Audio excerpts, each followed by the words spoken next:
Assalamualaikum warahmatullahi wabarakatuh. Waalaikumsalam. Bismillah, alhamdulillah, assalatu wassalamu ala rasulillah. Rabbi syrah li sadri wa yassir li amri wahlul 'uqdatam min lisani yafqahu qawli. Wa idh qala Musa liqaumihi ya qaumi innakum dhalamtum anfusakum. Wa idh qala, dan ingatlah ketika berkata sapa Musa, Nabi Musa, liqaumihi maring bangsanya Musa, ya qaumi innakum dhalamtum anfusakum, wahai bangsaku, sesungguhnya kalian telah berbuat jahat kepada diri kalian sendiri. Bittikhadhikumul ijla, dengan menjadikan anak sapi sebagai pangeran. Bittikhadhikumul ijla, dengan kalian menjadikan anak sapi sebagai Tuhan. Fatubu, nuli tobato sira kabeh, ila bari'ikum, bertobatlah kalian semua, ila bari'ikum, kepada pencipta kalian semua. Faktulu, ale tobat, faktulu, moko bunuhlah kalian semua, anfusakum, ing awak sira kabeh. Bunuh dirilah kalian semua. Dzalikum khairul lakum, yang demikian itu lebih baik bagi kalian, inda bari'ikum, menurut pencipta kalian. Fataba alaikum, maka Allah akan menerima taubat kalian. Innahu satuhune Gusti Allah, huwa ya utawi Allah, iku at-tawwabur rahim, zat kang maha penerima taubat, ar-rahim kan maha asih. Pada pengajian yang lalu Allah telah mengingatkan bangsa Israel bahwa ketika Nabi Musa bermunajat kepada Allah selama 40 hari, jadi Nabi Musa itu selepas menyelamatkan bangsa Israel dari kejaran Fir'aun di Laut Merah itu, kemudian Nabi Musa mengajak beberapa orang di surat Al-A'raf itu 70 orang dibawa ke gunung. Sebagaimana perjanjian Allah, selepas merdekanya bangsa Israel akan diberi kitab pedoman sebagai pedoman bagi orang-orang Bani Israel. Nah, ketika Nabi Musa ke atas itu, ke gunung, masyarakatnya malah kemudian membuat patung sapi. Tapi kalau di surat Toha, nanti Ustadz lihat di surat Toha, itu luar biasa cerita ini. Jadi kalau tadi diceritakan orang rampung-rampung, itu di surat Toha malah hampir seluruh ayatnya itu bercerita tentang Musa, kisah Musa. Jadi kalau di surat Toha itu ada disebutkan kenapa mereka membuat patung sapi yang terbuat dari emas, memang terbuat dari emas. Karena mereka itu Bani Israel itu sebelum Exodus, sebelum berlari ke Israel, mereka menjarah orang-orang Mesir. Jadi mereka membawa perhiasan-perhiasan orang Mesir. Gitu loh. Mulanya Fir'aun sampai memimpin langsung pengejaran karena memang banyak harta benda orang Mesir dirampok sama Bani Israel. Nggak sanggup. Jadi kalau ada ilmu menjarah itu, Israel itu pionirnya. Jadi kalau ada menjarah lagi kerusuhan gitu, menjarah itu Israel sudah bertanggung jawab, orang yang memberi teladan. Karena ketahuannya, ketika ditanya oleh Nabi Musa, mereka menjawab, kami membuat anak patung ini karena kami keberatan membawa perhiasan-perhiasan orang Mesir. Jadi wabot ya kan sudah saat itu kan lagi perjuangan gitu nggak berlaku perhiasan, emang siapa yang mau beli? Cuma dibawa buat nanti kehidupan lebih nyaman mungkin gitu. Jadi perhiasan-perhiasan yang mereka pikul itu terlalu berat, terlalu memberatkan. Kemudian dibikinlah atas ide si Samiri ini, dibikin lubang, cetakan lah. Jadi memang seniman mungkin ya, seniman dibikin lubang, terus dibikin pembakaran, dimasukinlah perhiasan-perhiasan emas murni itu. Nah, dia mendapat satu tanah bekas, ada bekas Rasul, min asarir Rasul. Jadi ada bekas malaikat yang dia tahu, oh ini bekas malaikat. Diambillah. Itu yang menjadikan anak sapi bisa mengeluarkan suara. Mungkin. Jadi Musa sedang ke Gunung Sinai bersama beberapa orang Israel untuk mendapatkan Alkitab, tapi di belakang bangsanya malah membuat patung sapi. Saya tuh namanya kan Samiri. Ada kecurigaan bahwa Samiri ini kan dibuang, pada ujungnya kan dibuang. Dibuang oleh Nabi Musa, kamu itu nanti akan dapat hukuman dari Allah dan kalian kamu tidak akan bisa disentuh oleh manusia. La misas. Jadi dia hanya bisa jangan sentuh aku ke orang-orang itu. Sepertinya Samiri ini dibuangnya ke India. Karena orang India itu familiar dengan kata-kata Samir. Ya kan? Samir itu nama India. Dan India adalah penyembah sapi. Ya kan? Iya. Jadi saya ngelihat Samir itu nama keren di India. Bisa jadi anak keturunan. Kan di kita nggak familiar kan nama Samir itu. Tapi kalau di India Samir itu familiar. Maka bisa jadi Samir itu dibuang oleh Nabi Musa itu ke daratan India. Jadi betapa sangat berkhianatnya, baru saja diseberangkan oleh Allah, diselamatkan dari pengejaran Fir'aun sampai ke seberang. Nabi Musa dijanjikan oleh Allah akan mendapatkan sebuah kitab sebagai pedoman. Sudah berangkat nih, malah menyembah sapi.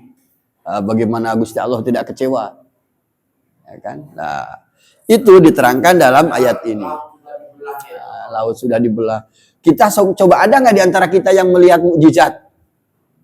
Iya kan? Melihat mukjizat Allah. Susah sekali itu. Hanya ada zaman Nabi dulu ya. Saya dari dulu pengen lihat mukjizat ya, orang lihat. Nah, jadi sedemikian rupa mukjizat telah banyak diberikan kepada Bani Israel, tidak membuat mereka kemudian menjadi orang yang konsisten. Nah, Bani Israel diingatkan lagi, karena mereka telah menyembah anak sapi dengan sengaja. Dan ingatlah Bani Israel ketika Musa berkata kepada bangsanya, "Hai bangsaku, sesungguhnya kalian itu telah berbuat jahat terhadap diri kalian sendiri."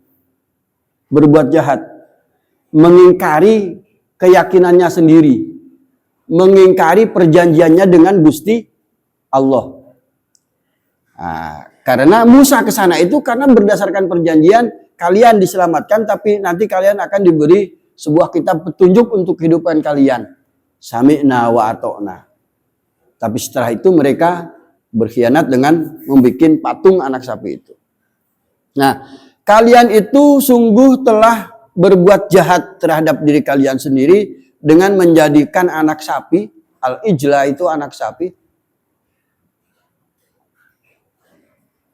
dengan menjadikan anak sapi sebagai Tuhan kalian. Oleh karena itu, bertobatlah kalian, kata Allah. Tapi taubatnya Allah ini untuk Bani Israel juga tidak kalah pedis. Faktulu anfusakum. Bunuh diri saja kalian. Coba, taubatnya itu dengan bunuh diri. Kira-kira kalau kita disuruh gitu, bagaimana coba? Jadi, bunuhlah diri kalian sendiri. Taubatnya dengan bunuh diri. Kalau kalian bunuh diri, Zalikum khairul lakum inda bari'ikum, itu lebih baik bagi kalian di sisi Tuhan kalian. Coba. Fataba alaikum, maka Allah akan mengampuni. Jadi akan diampuni kalau bertobat dengan bunuh diri. Masya Allah, saya kalau baca ini bagaimana Bani Israel sama Gusti Allah dibalas, ya kan? Karena pengingkarnya sudah berterus-terus berkali-kali. Coba kalian bunuh diri saja, baru aku tobatkan. Nah, ada satu riwayat itu, karena kan tidak ada yang mau bunuh diri, itu tidak ada yang mau. Tapi akhirnya mereka saling membunuh di antara mereka. Jadi Allah bikin satu persoalan sehingga mereka saling membenci, saling bermusuhan, saling bunuh. Ya itu memang kesudahannya. Padahal kan membunuh itu sesuatu yang melanggar sendiri, kontraproduktif dengan perintah Allah sendiri. Ya kan? Karena ini kita belajar maqasidus syariah disebutnya. Maqasidus syariah itu tujuan digelarnya syariat. Jadi digelarnya syariat Allah itu punya maqasid, punya tujuan. Nah, kata ulama itu merumuskan ada 5 maqasidus syariah, ada 5 tujuan syariat. Pertama ada hifdzuddin, untuk menjaga agama. Bagaimana syariat ini dirumuskan, bagaimana supaya menjaga agama. Di antaranya ya, bagaimana Allah mengharamkan musyrik. Karena musyrik itu akan mengacaukan agama. Ada Allah, menyembah Allah, tapi juga menyembah yang lain, kan mengacaukan agama. Maka kemudian Allah mengharamkan musyrik. Hifdzuddin. Salah satu watak dari syariah harus menjaga agama. Yang kedua, ada hifdzul akli, menjaga akal sehat. Itu harus dijaga. Makanya dalam syariah kan ada kaidah rufi al-qalam anin naimi wa anil majnuni hatta yufiqo. Jadi hukum itu akan dicabut dari orang yang anak kecil. Yang kedua, dari orang gila ya sampai dia kemudian waras. Dari orang yang tidur sampai dia terbangun. Karena syariah ini harus dilakukan oleh orang-orang yang berakal. Maka kemudian kalau syarat puasa kan, Islam, balik, berakal, kan mesti gitu. Setiap syariah pasti ada syaratnya harus berakal. Karena agama itu menuntut supaya penyelenggaraan agama ini salah satunya untuk menjaga akal sehat. Maka kita ini harus terbiasa menggunakan akal sehat. Jangan kadang orang itu membuat sebuah berita, membuat sebuah pernyataan sebenarnya tidak masuk akal, tapi terus dibikin-bikin sehingga seakan-akan sebuah kebohongan menjadi kebenaran. Coba betapa masifnya serangan terhadap Presiden Jokowi tentang ijazah palsu terus di mana-mana. Yang dulunya orang nggak percaya, lama-lama jangan-jangan iya Jokowi nggak menunjukkan. Itu kan merendahkan akal sehat kita. Ketika yang memberi ijazah sudah menyampaikan bahwa ini benar, ini mahasiswa kami, ini ijazahnya kami yang menerbitkan, apa mereka menerima? Tidak. Oh, ini harus ada uji forensik, ada uji lab, segala macam. Seakan-akan yang mengeluarkan itu siapa kan gitu. Hampir berapa tahun ini kan kita seakan-akan akal kita ini tidak sempurna gitu loh, tidak berakal semua se-Indonesia, bayangkan. Nah, orang beragama itu harus hifdzul akli. Syariat itu digelar untuk menjaga kewarasan, gitu loh. Orang beragama itu harus waras, intinya kan gitu. Harus waras. Ada lagi hifdzun nafs, untuk menjaga jiwa. Makanya kalau dalam agama, syariah agama, penyelenggaraan syariah itu harus bagaimana sebisa mungkin syariah itu melindungi jiwa, melindungi nyawa. Makanya dalam Islam tidak boleh ada orang membunuh kecuali berdasarkan hukum, berdasarkan pembunuhan yang setimpal. Tidak boleh gara-gara berbeda pendapat, oh halal darah. Istilah halal darah itu tidak ada dalam Al-Quran. Orang ngarang-ngarang sendiri, itu kan jadinya seakan-akan benar, oh itu halal darah.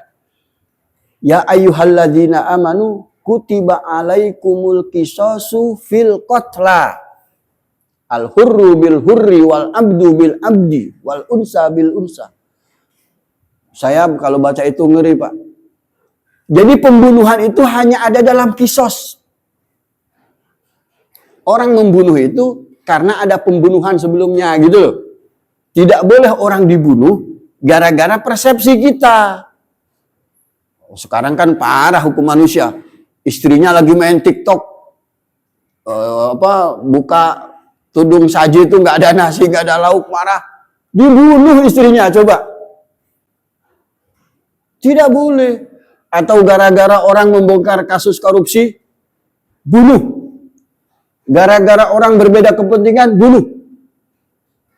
Tidak boleh. Pemerintah syariah harus melindungi nyawa seseorang. Gitu. Jadi itu hifdun nafs. Itu yang parah itu kalau copet ngapingin. Nah, itu. Jadi bagaimana coba? Kira-kira hukum bunuh itu kejam manusia apa kejam Allah? Kalau ada orang yang bunuh dia, membunuh karena Dirampok, memenjarakan orang bunuh. Nah itu hukumnya seperti hukum perang. Ketika kita memang mau dianiaya ya tidak boleh diam, ya kan? Itu filkot. maksudnya membunuh tidak sengaja ya. Ya nanti kan Belakang bela diri. di surat An-Nisa itu nanti ada penjelasan lebih rinci bagaimana pembunuhan dalam Islam. Jadi Allah itu menyuruh membunuh diri orang-orang Israel karena kan berarti betapa kecewanya Gusti Allah itu loh. Sampai taubatnya itu dengan membunuh diri. Padahal bunuh diri itu bagian yang dilarang Allah.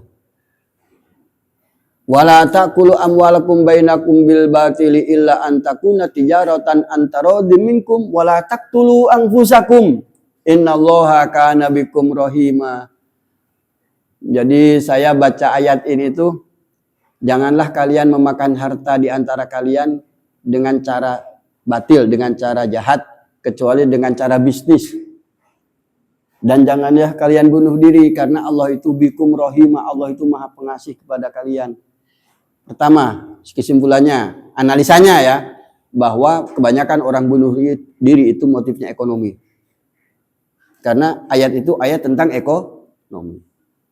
Wala ta'kulu amwalakum bainakum bil batil illa an takuna tijaratan antaradim minkum, kecuali dengan cara berbisnis yang saling rela di antara kalian. Ya, cara kita memperoleh harta itu. Wala taqtulu anfusakum, jangan membunuh diri.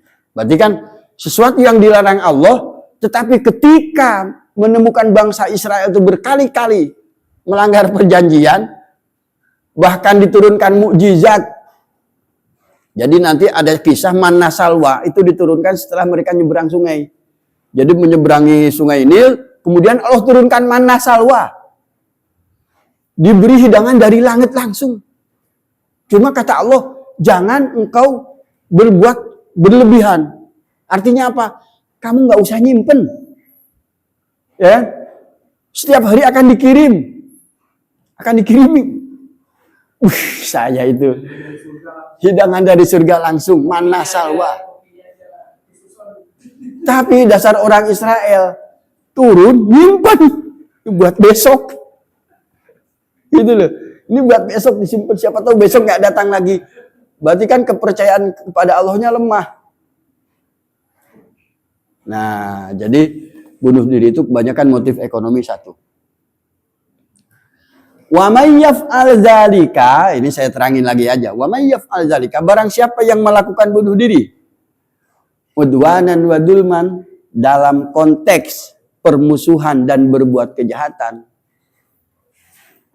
Karena ada sekarang orang yang membunuh diri konteksnya itu untuk bermusuhan, dalam rangka bermusuhan, dalam rangka berbuat dolim.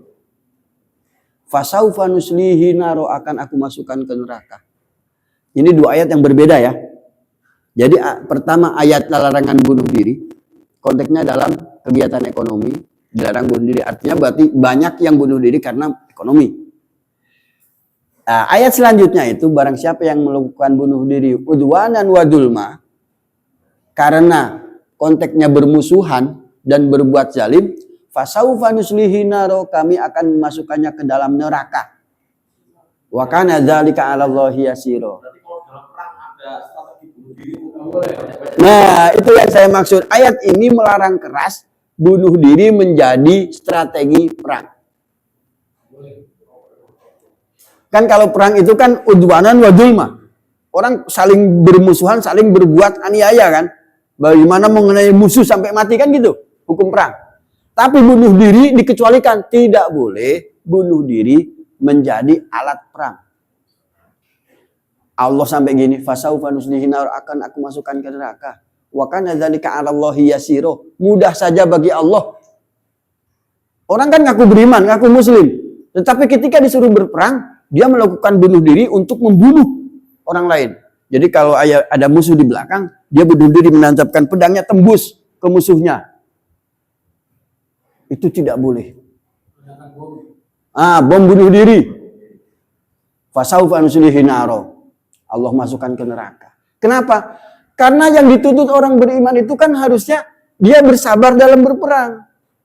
Ya kan? Menunjukkan keimanannya, menunjukkan keyakinannya bahwa Allah akan menurunkan pertolongannya. Hidup dan mati itu milik Allah, jangan kita yang putuskan gitu loh. Jangan kita yang memutuskan mati kita, itu Allah. Maka lihat saja, ketika strategi bunuh diri jadi strategi perang, perangnya tidak berkesudahan. Ya kan? Jadi ayat itu yang dulu saya sampaikan ketika saya khutbah Jumat di depan orang-orang yang radikal. Itu besoknya saya nggak pernah diundang lagi. Tapi saya menyampaikan Al-Quran. Karena dua ayat ini konteksnya, pertama orang bunuh diri karena motif ekonomi. Allah tidak mengancam apa-apa. Cuma Allah wa kana bikum rahimah. Innallaha kana bikum rahim. Allah itu maha welas asih kepada kalian. Jangan bunuh diri gara-gara ekonomi. Maksudnya gitu loh. Tetapi kalau yang melakukan itu dalam konteks udwanan wa dulma, dalam konteks permusuhan dan berbuat aniaya, fasaufa nuslihi nar, kami masukkan ke neraka kok. Makanya Indonesia itu ulama-ulamanya dijajah puluhan tahun, ratusan tahun, tidak pernah di kita ada yang berfatwa bunuh diri. Ya kan? Ada nggak ulama kita dalam zaman perang dulu? Nggak ada sama sekali. Itu menunjukkan bahwa tingkat pemahaman ulama kita terhadap Al-Quran lebih bagus ketimbang ulama-ulama yang di Timur Tengah sana. Wah, di sana ada Muhammad Saltut, ada Hasan Al-Banna. Wah, banyaklah ulama-ulama. Tapi mereka menganggap bahwa bunuh diri itu untuk sebuah peperangan itu dibolehkan. Masya Allah. Karena perang itu bagian dari ujian kesabaran kita. Coba betapa sabarnya bangsa kita. Berapa kali perjanjian Soekarno dengan Belanda. Berkali-kali dia tetap berjanjian. Sabar saja. Karena Allah yang akan memberikan rahmatnya kok. Bukan kita yang memberikan kemenangan, itu bukan kita. Allah. Jangan gege mongso gitu loh. Kalah kita sama Mahatma Gandhi yang berperang dengan Inggris, tidak menyuruh umatnya untuk bunuh diri. Mereka malah menggunakan cara-cara non kekerasan, ahimsa. Diam saja berpuasa di depan istana Inggris di India. Kalah mereka kan. Makanya kalau Palestina sebenarnya jangan-jangan ada salah strategi kita yang tidak diridhoi Allah. Sehingga perjuangannya terus saja bulat sampai sekarang. Nah itu ya. Jadi maksud saya bahwa ada maqasidus syariah yang itu memang harus ditegakkan oleh para ulama kita berkaitan dengan penyelenggaraan syariah agama. Jadi syariah agama itu harus hifduddin, hifdul akli, hifdul nafs, hifdul mal, menjaga harta. Itu harus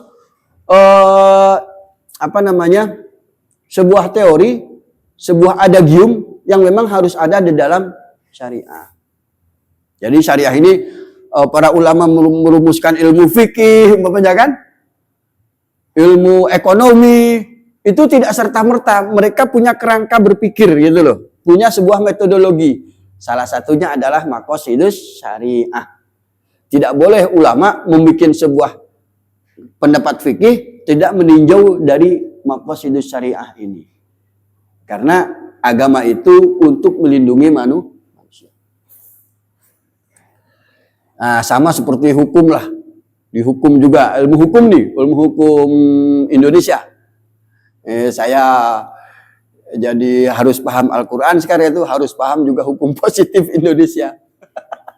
Gara-gara digadang-gadang suruh jadi penegak hukum lagi. Lakoni wae lah. Sama dalam teori hukum modern, itu hukum modern dirumuskan, itu juga harus punya kayak maqasidus syariah, punya filsafat hukum namanya. Apa filosofinya? Pertama, harus ada keadilan. Kedua, ada kesetaraan. Jadi hukum itu regulasi, peraturan, undang-undang diciptakan bagaimana memenuhi syarat keadilan, bagaimana memenuhi syarat kesetaraan, bagaimana memenuhi syarat hak asasi manusia. Banyak, sama. Itu salah satu metodologi yang harus menjadi pijakan para ahli hukum di Indonesia. Ya, jadi bahwa menyalahi ini kebiasaan. Allah melarang bunuh diri, tetapi untuk menghukum Bani Israel, Allah menyuruh bunuh diri. Kalau bunuh diri berarti mereka diampuni, coba.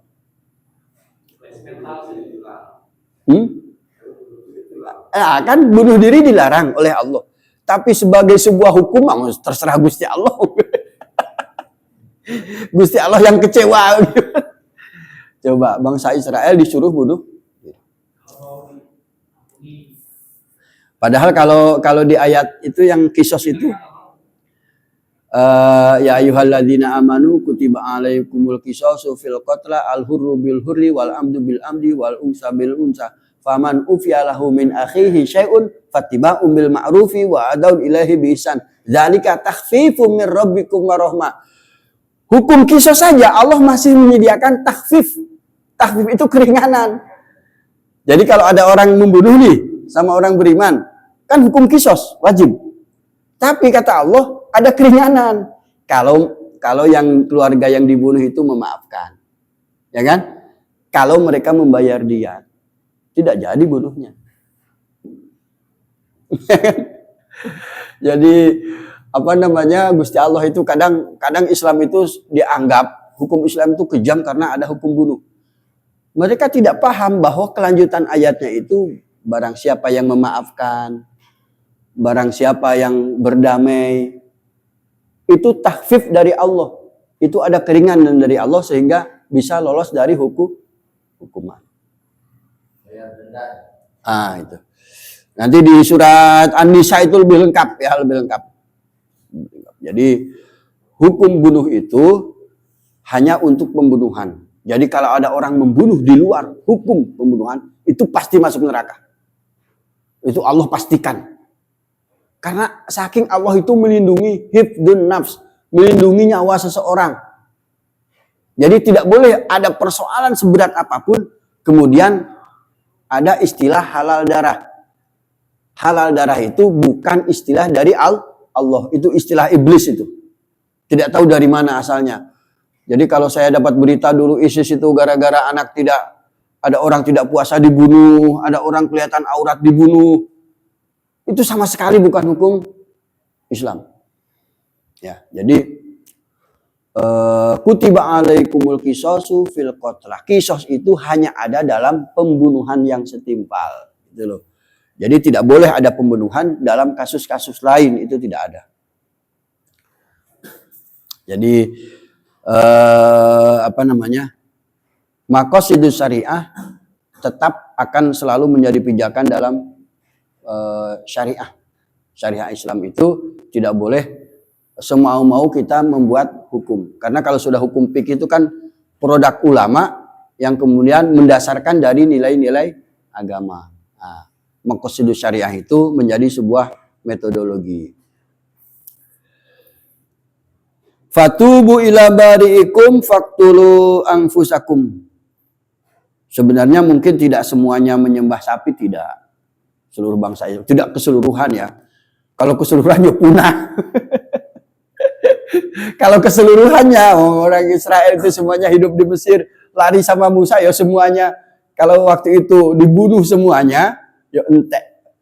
Ya kan, entek orang Israel. Berarti kan ada sebagian orang Israel yang memang mereka berkhianat pada perjanjian dengan Allah. Sehingga diputuskan mereka bertobat dengan melakukan bunuh diri. Dzalikum khairul lakum inda bari'ikum. Yang begitu adalah bagus bagi kalian di sisi Tuhan kalian. Fataba alaikum, maka Allah akan menerima taubat kalian. Innahu huwat tawwabur rahim. Sesungguhnya Allah itu maha penerima taubat dan maha asih, ulas asih kepada kalian sekalian.